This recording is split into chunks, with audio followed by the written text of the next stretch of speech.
Good afternoon friends, एक बार फिर से स्वागत है आप लोगों का अपने यूट्यूब चैनल एग्ज़ाम ऑफिशियल पर। आई होप आप सभी अच्छे ही होंगे। तो दोस्तों, आज की इस वीडियो में हम लोग बात करने वाले हैं क्लास 10th के मैथ के एक बहुत ही महत्वपूर्ण टॉपिक दो चर वाले रैखिक समीकरण के ऊपर, जिससे कि आपके एग्ज़ाम में लगभग 12 से 13 मार्क्स के क्वेश्चन पूछे जाते हैं। तो आप लोगों को पता भी होगा कि आपके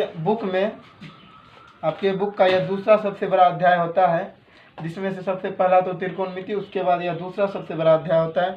तो हम लोग इसके बेसिक से स्टार्ट करते हैं। तो चलिए, सबसे पहले हम लोग मार्क्स के बारे में बात करते हैं कि एग्जाम में इससे क्वेश्चन कहाँ से कहाँ पूछे जाते हैं। तो देखिए, सबसे पहले हम लोग बात करते हैं ऑब्जेक्टिव की। तो आपके एग्जाम में इससे लगभग 3 मार्क्स के ऑब्जेक्टिव पूछे जाते हैं। 3 मार्क्स के ऑब्जेक्टिव आपके एग्जाम में से पूछे जाते हैं। बात करें हम लोग 2 नंबर के लिए, 2 नंबर के सब्जेक्टिव के लिए, तो कभी फ्रेंड्स एक क्वेश्चन, तो कभी एक क्वेश्चन या कभी 2 क्वेश्चन भी पूछ दिए जाते हैं। अब जिसमें से यहाँ से हम लोग बात करते हैं, ऑब्जेक्टिव की बाद में बात करेंगे, यहाँ से हम लोग बात करते हैं। तो सब्जेक्टिव में आप लोगों का कभी क्या कहता है फ्रेंड्स, हम लोग बाद में बात करेंगे डिटेल से, क्या संगत होता है, क्या असंगत होता है। अभी हम लोग सिर्फ समझते हैं। कभी एक रहता है संगत और संगत ज्ञात करने के लिए, और दूसरा जो होता है हम लोगों का, वो कभी क्वेश्चन 2 नंबर में भी पूछ देता है, भिन्न के अंश और हर वाला, और कभी 5 नंबर में भी पूछा जाता है। तो ये कंफर्म नहीं रहता है कि कब ये दूसरा ऑब्जेक्टिव या सब्जेक्टिव कहाँ से हम लोगों का 2 नंबर में पूछेगा। और तीसरा जो 100% फिक्स होता है, 100%, वो होता है ग्राफ।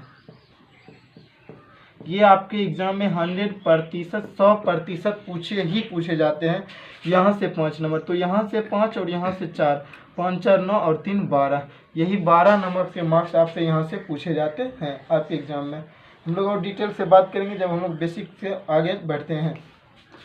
तो देखिए, अब आते हैं कुछ इम्पोर्टेंट इसके बेसिक पर, कुछ बातें होती इसमें जो महत्वपूर्ण होती है। तो सबसे पहले हम लोग अध्याय के बारे में चर्चा करते हैं। अध्याय हम लोगों का 2 चर वाले रैखिक समीकरण। चलिए, तो हम लोग करते हैं। तो सबसे पहले हम लोग समझते हैं 2, इसका अर्थ होता है 2, अर्थात समझिए 2 का अर्थ ही होता है 2। हम लोग समझते हैं 1 2 वो वाले चर। अब चर मान किसे कहते हैं, तो आप लोग समझते होंगे कि ABCD तक कोई भी एक कॉन्स्टेंट, कोई भी एक नंबर, इसका कोई भी एक नंबर, वो हम लोगों का चर कहलाता है। चाहे x हो, y हो, z हो, d हो, c हो, कुछ भी हो, एनीबॉडी, कोई भी, तो वो हम लोगों का ही चर कहलाता है। तो देखिए, 2 का अर्थ हो गया 2, चर का अर्थ होता है यहाँ से कोई भी मान, 2 मान। और वाले रैखिक का अर्थ होता है फ्रेंड्स रेखा। आप लोग समझे, तो रैखिक का अर्थ ही होता है रेखा पे दर्शाना। रैखिक का अर्थ क्या होता है, रेखा, एक लाइन, वो होता है हम लोगों का रैखिक। और समीकरण का अर्थ आप लोग समझते होंगे कि वह समीकरण का परिभाषा आम भाषा में समझे तो जिसमें 2 पक्ष हो, पहला तो दायां पक्ष और दूसरा बायां पक्ष, जिसे हम लोग LHS और RHS के रूप में व्यक्त करते हैं, left hand side and right hand side. और इसके बीच में ये बराबर का सिंबल हो, वो हम लोगों का समीकरण के रूप में दर्शाया जाता है। तो चलिए, अब आते हैं लेसन पर। ये आपकी कुछ टॉपिक्स थी जो हमें क्लियर करना जरूरी था।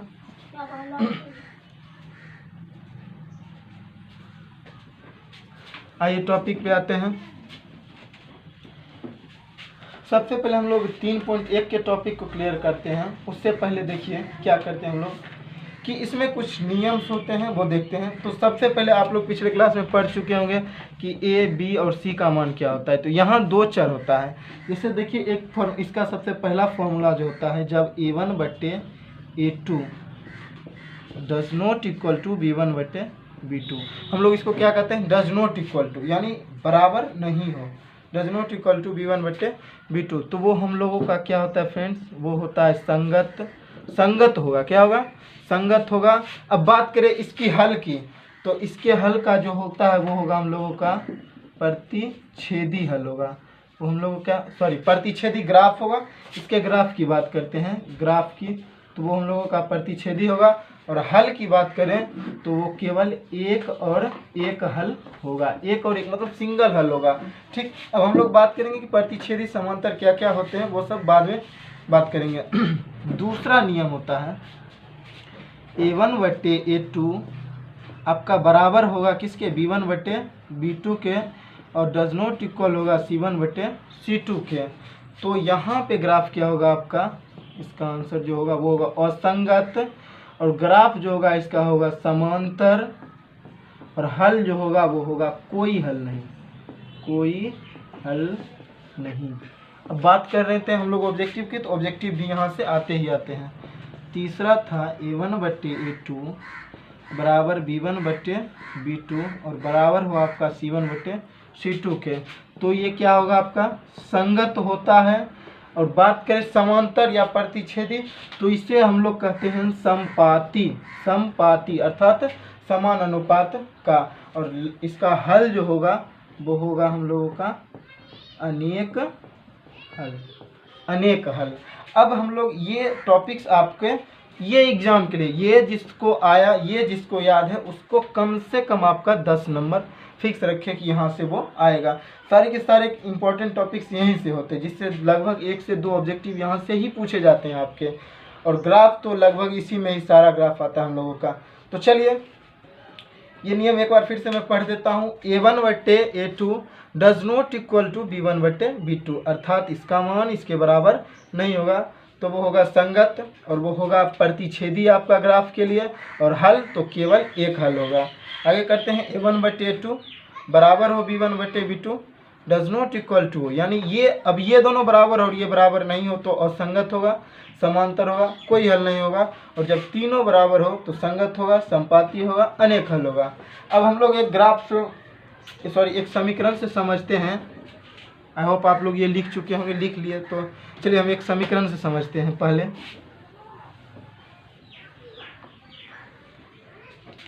माना कोई भी समीकरण अपने मन से लिया 2x + 4y बराबर 16, और एक समीकरण लिया 4x + 9y बराबर 48 ले लिया। देखिए तो ये इस तरह के क्वेश्चन में बच्चे को बहुत कन्फ्यूजन होता है। कभी कभी क्या करते हैं बच्चे, तीनों समीकरण को आपस में बराबर करते हैं। तो जब हम लोग चेक करते हैं तो देखिए क्या लिखते हैं, पहले A1 बराबर 2 है आपका, यहाँ B1 बराबर 4 और C1 बराबर 16, A2 बराबर 4, B2 बराबर 9 और C2 बराबर 48। आप यहाँ लिख सकते हैं, मान पूरा लिखने में कोई दिक्कत नहीं है। अब देखिए हम लोग चेक करते हैं कब क्या होगा। तो लिखते हैं A1/A2, पहले करते हैं बस B1/B2 तक ही, अब आगे नहीं जाएंगे। पहले करते हैं B1/B2 तक ही, अब आगे नहीं जाएंगे। तो देखिए यहाँ A1 का मान 2/4 और बराबर किए B1/B2 4/9 के, काटे तो 1/2 बराबर 4/9। ये कभी बराबर नहीं होगा, यानी ये डज नॉट बराबर है। अब डज नॉट बराबर है तो ये यहाँ हो गया। अगर इसका हल बोले तो इसका हल क्या होगा, ये तो आपका हो गया और संगत, सॉरी ये संगत हो गया। अब बात करें इसके ग्राफ की, तो इस तरह के समीकरण का ग्राफ आपका, मान लीजिए ये आपका x, ये x', ये y', ये कहीं ना कहीं मान लीजिए एक ये लाइन है, तो दूसरा लाइन यहाँ काटे, यहाँ काटे, यहाँ काटे, लेकिन कहीं ना कहीं वो इसको काटेगा, अर्थात सीधे भाषा में समझिए तो प्रतिच्छेदी, मतलब कहीं ना कहीं उसको छेद करेगा। छेद का मतलब ये होता है फ्रेंड्स काटना। ये एक लाइन गया तो दूसरा लाइन कहीं ना कहीं यहाँ से जाएगा, तो वो हम लोगों का होगा प्रतिच्छेदी, और इसका एक हल होगा। इसका इस तरह के क्वेश्चन का कितना हल होगा, एक हल होगा। अब इसी क्वेश्चन को हम लोग दूसरा तरीका से समझते हैं, दूसरा नियम पे। ये तो आपके सेम ही रहेंगे। आगे दूसरा देखते हैं। मान लीजिए कि ये क्वेश्चन यही था और यहाँ हम लोगों ने कर दिया 8y, क्वेश्चन में क्या कर दिया 8y। अब क्या करेंगे, तो अब यहाँ तो और हाँ B2 का मान हम लोगों को क्या करना है 8 करना है। तो अब A1/A2 करना है बराबर B1/B2, पहले दो ही अंक तक, तो 2/4 बराबर 4/8, काट के देखें तो 1/2 बराबर हुआ इसके 1/2 के। अब जब यहाँ बराबर हो गया तब हम लोग करेंगे C1/C2 यानी 16/48 और काटेंगे तो ये हो जाएगा, सॉरी यहाँ आप लोग C1/C2 लिखिए, यहाँ लिखिए 16/48, काटिएगा तो 1/3 और डज नॉट इक्वल होता है 1/3। 1/2 बराबर है, 1/2 बराबर है, लेकिन ये बराबर नहीं है, तो अब ये क्या होगा, असंगत होगा, असंगत होगा। अच्छा इस तरह के ग्राफ अब बचेगा ग्राफ। तो मान लीजिए कि ये आपका कोई ग्राफ था, ठीक है, ये ग्राफ था, यहाँ x', ये y'। तो इस तरह का ग्राफ क्वेश्चन का मान लीजिए कि एक लाइन अगर यहाँ से गया तो दूसरा लाइन इसके ऐसे जाएगा, रेल के पटरी की तरह समांतर जाएगा, यानी ये कभी ना कहीं एक दूसरे को प्रतिच्छेद नहीं करेगा। एक और एग्जांपल से समझिए, तो एक ग्राफ अगर ऐसा गया है, ये तो आपका लाइन है, एक ग्राफ ऐसा गया, एक ग्राफ ऐसे जाएगा, यानी कहीं ना कहीं एक दूसरे को प्रतिच्छेद नहीं करेगा, बिल्कुल नहीं करेगा। और तीसरा जो रूल था इसका, और इसका हल की बात करें तो इसका कोई हल नहीं होगा, ये कहीं काटेगा ही नहीं, तो इसका कोई हल नहीं होगा। और बात करें तीसरे रूल की, तो सारे मान सेम। यहाँ पर अगर क्वेश्चन में आपका क्या कर दे, 32 कर दे, कितना कर दे फ्रेंड्स, 32, तो सारे मान सेम। अब a1/2 बराबर b1/b2 करके देखिए, 2/4 बराबर 4/8, 1/2 बराबर 1/2, तब यहाँ बराबर है, तब यहाँ भी बराबर करेंगे और इसको करेंगे, तो यहाँ पे हम लोग केवल 32, तो ये 16/32 कट के 1/2 यानी 1/2। अब जब सब समान होता है तब इसके आंसर की बात करें तो यह हो जाएगा संगत, हल की बात करें तो अनेक हल। और इस तरह के क्वेश्चन का ग्राफ एक बात है, तो ग्राफ हम लोग तो खींचेंगे, अभी सिर्फ समझें। चलिए यहाँ देख लेते हैं हम लोग, ये x, ये x डैश, ये y और ये y डैश। अब एक ग्राफ मान लीजिए कि ऐसे गया, तो दूसरा ग्राफ का लाइन भी आपका यहीं पर इसी पर होगा, यानी एक और समझे तो यहाँ से था ये आपका, अगर एक ग्राफ का लाइन आपका ऐसे गया तो दूसरा ग्राफ का लाइन भी आपका ऐसे ही जाएगा, और संपाती होता है। इस तरह के ग्राफ को हम लोग क्या कहते हैं, संपाती कहते हैं। चलिए तो अब हम लोग इसे मिटा लेते हैं और आते हैं अब हम लोग प्रश्नावली पे। प्रश्नावली पे आते हैं, चलिए देखते हैं 3.1 में क्या कह रहा है। फ्रेंड्स, आप लोगों के पास अगर अभी तक ग्राफ का कॉपी नहीं है तो आप लोग ग्राफ का कॉपी खरीद लें, ठीक ना।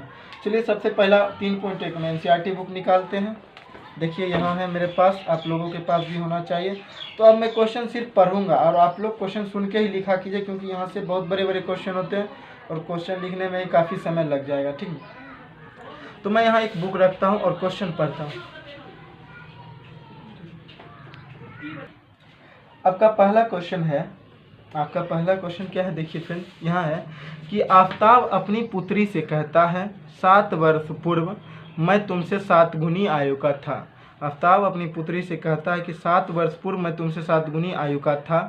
आप लोग क्वेश्चन सुन के ही लिखने का कोशिश कीजिए, क्योंकि क्वेश्चन बहुत बड़ा हो जाएगा। फिर आगे है कि अब से 3 वर्ष बाद, अब से 3 वर्ष बाद मैं तुमसे केवल 3 गुनी आयु का रह जाऊंगा, मैं तुमसे केवल 3 गुनी आयु का रह जाऊंगा। क्वेश्चन कह रहा है कि इस स्थिति को बीजगणितीय एवं ग्राफीय रूपों में व्यक्त कीजिए, ग्राफीय रूपों में व्यक्त कीजिए। तो आप लोग क्या कीजिए फ्रेंड्स, क्वेश्चन जो मैंने बोला उसे आप लोग पहले लिख लीजिए, तब आपको बेहतर समझ में आएगा। क्वेश्चन लिख के क्वेश्चन खुद से पढ़िए वीडियो को पॉज करके, उसके बाद चलिए अब मैं इसका आंसर करता हूँ। क्वेश्चन था आफ्ताब और पुत्री, तो इस तरह के क्वेश्चन को सबसे पहले मानते हैं हम लोग। माना कि आफ्ताब की, मार्कर कुछ मोटा चल रहा है, माना कि आफ्ताब की वर्तमान आयु, आप लोग उम्र भी मान सकते हैं, x वर्ष तथा उसकी पुत्री की वर्तमान आयु बराबर y वर्ष। यहाँ तक ठीक है। आगे क्वेश्चन करते हैं। आगे क्वेश्चन है हम लोगों का कि 7 वर्ष पूर्व। इस तरह के क्वेश्चन को जब भी आप लोग कीजिए तो यहाँ के बाद तुरंत आप लोग ऐसे कर लीजिए, प्रश्न से लिखकर, बिल्कुल आसानी से समझिए। प्रश्न से लिखकर आप लोग x को किसके बराबर कर दीजिए, y के बराबर। जब भी तुलना होता है तो हम लोग उसके बराबर कर देते हैं। तो आप लोग चलिए स्टार्ट करते हैं। तो इस तरह के क्वेश्चन को, अब क्वेश्चन हम लोग पढ़ते हैं। क्वेश्चन है आपका कि 7 वर्ष पूर्व। तो देखिए पहले का मतलब, जैसे मान लीजिए कि अभी आप 20 साल के हैं और 7 साल पहले आप कितने के थे, तो आप लोग खुद बोलिएगा 13 साल के। तो क्या किया, 20 में से मैंने 7 को घटाया, उसी तरह यहाँ से क्या करते हैं, घटा लेते हैं। 7 साल पूर्व कर लिया, मतलब दोनों में 7 को घटा लिया। 7 साल पूर्व मैं तुमसे 7 गुनी आयु का था। तो देखिए हमेशा पिता बड़ा होता है, आप लोग समझते चलिए कि हमेशा पिता बड़ा होता है। और हम लोग यहाँ क्या कर रहे हैं, बराबर। और जब बराबर करते हैं तो दोनों को बराबर करना है, तो गुना किस में करेंगे हम लोग, पुत्री में। है पिता बड़ा, लेकिन गुना किस में करें हम लोग, पुत्री में। सीधा समझिए, जो छोटा हो बराबर करने के लिए हम लोग उसमें गुना करते हैं। ये हो जाएगा आपका x - 7 बराबर 7y और -7 7 49। अब देखिए यहाँ से ये हो जाएगा x प्लस 7y इधर आके माइनस में 7y बराबर -49 था। अब देखिए यहाँ ये आपका -7 इधर आके किस में बचेगा, प्लस में 7, तो यहाँ बचेगा x - 7y बराबर -42 समीकरण 1। ये हो जाएगा आपका समीकरण 1। हम लोग लिखते हैं पुनः। पुनः क्या कर रहा है, फिर से वही काम करते हैं, x को किसके बराबर करेंगे, y के बराबर। इजीली समझिए कि जब भी इस तरह का क्वेश्चन करना होता है तो हम लोग x को y के बराबर करते हैं। आगे क्वेश्चन कह रहा है कौन चीज की, अब से 3 वर्ष बाद, अभी हम 20 के हैं, 3 वर्ष बाद 23 के, तो बाद में हम लोग क्या करते हैं, आप लोग समझिए, जोड़ते हैं। अब से 3 वर्ष बाद मैंने कर दिया, अब से 3 वर्ष बाद मैं तुमसे केवल 3 गुना आयु का रह जाऊंगा। 3 गुना कौन होगा, पिता, तो हम लोग गुना किस में करेंगे, पुत्री में। आई होप आप लोग समझ रहे होंगे। इसको गुना करेंगे तो ये हो जाएगा 3y प्लस 3 तिहाई 9।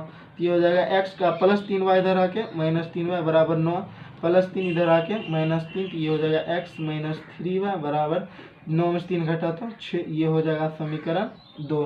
अब आगे क्या कर रहा है, क्वेश्चन को गुना करा जाओ। इस स्थिति को बीजगणितीय एवं ग्राफीय रूपों में व्यक्त कीजिए।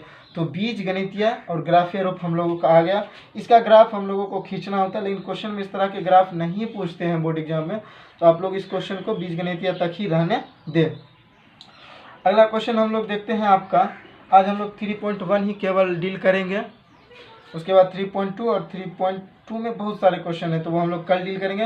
और आप लोग से अनुरोध है कि आप लोग एक ग्राफ का कॉपी खरीद लें, ताकि हम लोग ग्राफ को करते चले तो आप लोग उसको ठीक से समझते चलें। ये आपका आंसर था। क्वेश्चन नंबर 2 देखते हैं हम लोग। क्वेश्चन नंबर 2 है हम लोगों का, देखिए क्या है क्वेश्चन नंबर 2। क्वेश्चन नंबर 2 है कि क्रिकेट टीम के एक कोच ने 3900 रुपये में 3 बल्ले तथा 6 बॉल खरीदी। कितने रुपए में खरीदी, आप लोग क्वेश्चन सुन के लिखें कि क्रिकेट टीम के एक कोच ने 3900 रुपये में 3 बल्ले तथा 6 गेंदें खरीदी। बाद में उसने एक बल्ला तथा उसी प्रकार के 2 गेंदें 1300 रुपये में खरीदी। इस स्थिति को बीजगणितीय रूप में व्यक्त करें। आसान क्वेश्चन है, बिल्कुल आसान क्वेश्चन, आप लोग अक्सर बच्चा में भी पढ़ते होंगे। तो सबसे पहले हम लोग क्या मिलते हैं, लिखते हैं माना कि बल्ले की कीमत बराबर x रुपया और गेंद की कीमत आप लोग लिख लीजिएगा, तथा गेंद की कीमत बराबर y रुपया। अब लिखते हैं हम लोग प्रश्न से। अब यहाँ x y बराबर नहीं करना है आपको, देखिएगा गलती मत कीजिएगा। केवल जब हम लोग उम्र की बात करते हैं तो वहीं x और y को बराबर करते हैं। क्वेश्चन है क्या कि 3 बल्ले तथा 6 गेंद, 3 बल्ला तथा कितना गेंद था, 6 गेंद। 6 गेंद हो गया, 3 बल्ले तथा 6 गेंद खरीदा, तो उसको कितना 100 रुपया दिया, 3900 रुपया। ये आपका हो गया समीकरण 1। लिखेंगे पुनः कितना रुपया खर्चा, पुनः आगे कह रहा था क्वेश्चन कि उसी प्रकार के 2 गेंद और 1 बल्ला, तो 1 बल्ला को 1 गुना x करें या हम लोग केवल x लिखे, बात सेम है। और 2 गेंद, कितना गेंद खरीदा था, 2 गेंद, तब उसको कितना 100 रुपया दिया था, 1300 रुपया। ये हो गया आपका बीजगणितीय आंसर, इसमें कुछ नहीं करना था। और इसी तरह के क्वेश्चन आपके 2 मार्क्स में रहते हैं फ्रेंड्स। और आज का लास्ट क्वेश्चन जो है आपका, वो मैं क्वेश्चन पढ़ देता हूँ और इस क्वेश्चन को आपको खुद से बनाकर कमेंट्स में इसका आंसर बताना होगा। आपको पता है कि, या मैं सोच रहा हूँ कि मैं इसको खुद ही कर दूँ। आप लोग केसी सिन्हा या आपका जो भी बुक हो आप लोग उससे बनाइए। आप लोग बिल्कुल एनसीईआरटी पर निर्भर नहीं रहिए कि यहाँ से सारे आंसर देखकर ही हमें करना है। आप लोग खुद से कीजिए, प्रैक्टिस कीजिए। इस क्वेश्चन का आप लोग फेयर बना लीजिए इस तरह के बुक का, और उसे तो रखना ही है। साथ ही साथ कुछ ना कुछ करते जाना है, ताकि अथक प्रयास करने के बाद ही आपको नंबर भी अच्छे आते हैं। वैसे तो इन सभी से ही क्वेश्चन पूछेंगे, ये आपकी गारंटी है, क्योंकि ये आपकी एनसीईआरटी बुक है और यहाँ सारे सॉल्यूशन करा दिए जाएंगे। फिर भी अपने मेहनत के लिए कुछ ना कुछ आपको करते रहना, और अगर इससे भी मन ना लगे तो आप लोग इसी क्वेश्चन को दोबारा उतार के कहीं ना कहीं एक बोर्ड पे प्रयास कीजिए, मिटाइए, प्रयास कीजिए, मिटाइए। लास्ट क्वेश्चन है आज का हम लोगों का कि 2 केजी सेब और 1 केजी अंगूर का मूल्य किसी दिन 160 रुपया था। आप लोग क्वेश्चन लिखिए तो 2 केजी सेब और 1 केजी अंगूर का मूल्य किसी दिन कितना था फ्रेंड्स? 160 रुपया था। एक महीने बाद 4 केजी सेब और 2 केजी अंगूर का मूल्य कितना हो गया? 300 हो गया। तो इस स्थिति को बीजगणितीय रूपों में व्यक्त करें। अब यहाँ हम लोगों को बोल रहा है सेब और अंगूर, और कुछ नहीं कह रहा है, तो हम लोग लिखते हैं क्या? माना कि सेब की कीमत प्रति केजी बराबर x रुपया, या आप लोग लिख सकते हैं सेब की कीमत प्रति किलोग्राम बराबर x रुपया, तथा जल्दी से हम लोग कर लेते हैं इसको, अंगूर की कीमत बराबर y रुपया, अंगूर की कीमत y रुपया। अब हम लोग लिखते हैं प्रश्न से। देखिए प्रश्न हम लोगों का क्या कह रहा है? प्रश्न कह रहा है 2 केजी सेब, 2 केजी सेब, सेब का कीमत कितना? x था तो इसको x से गुना कर दिए, और 1 केजी अंगूर। अब 1 को y से गुना करें या हम लोग केवल y लिखे, बात वही होता है। और जब वह खरीदता है तो कितना रुपया देता है? 160 रुपया। अब लिखते हैं आगे पुनः क्या है हम लोगों का? पुनः कह रहा है कि 1 महीने बाद 4 केजी सेब खरीदा। कितना खरीदा?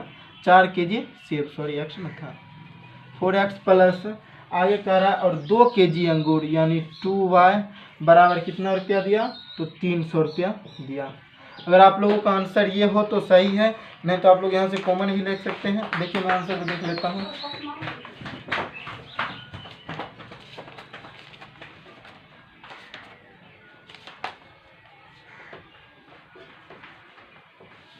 आप लोगों का आंसर देख सकते हैं, यहाँ पर आप लोग अगर देख सकते हैं, देख लीजिए 4x प्लस 2y बराबर 300 रुपया ही दे रखा है। तो यही आप लोगों का आंसर। और अगर आप लोग आगे भी कर लेते हैं, यहाँ तक तो आंसर हो ही गया। अगर आप लोग आगे भी यहाँ से 2 कॉमन लेके 2x कर लेते हैं तो कोई बात नहीं है, उसका भी आंसर सही ही होता है। तो आई होप ये वीडियो आपको अच्छी लगी हो। अगर आपको वीडियो अच्छी लगी हो तो वीडियो को लाइक करके चैनल को सब्सक्राइब कर ले। और एक और इम्पोर्टेंट बात कि आप लोग पीछे जितना भी पढ़ाया गया है उसको नोट करके, और उन 3 बातों को जो आपको A1/A2 के रूप या B1/C1/C2 उसको आप लोग याद रखें। कल से हम लोग उसी पे बात करेंगे और उसी पे हम लोगों का मेन क्वेश्चन आएगा, वहाँ से ही क्वेश्चन आता है। और एक और नोटिस देना था आप लोगों की, कल से आपका वीडियो मैथ का सुबह में 9 बजे पब्लिश होगा और आपका साइंस का वीडियो संध्या 3 बजे से पब्लिश होगा। तो तब तक के लिए जय हिंद, जय भारत।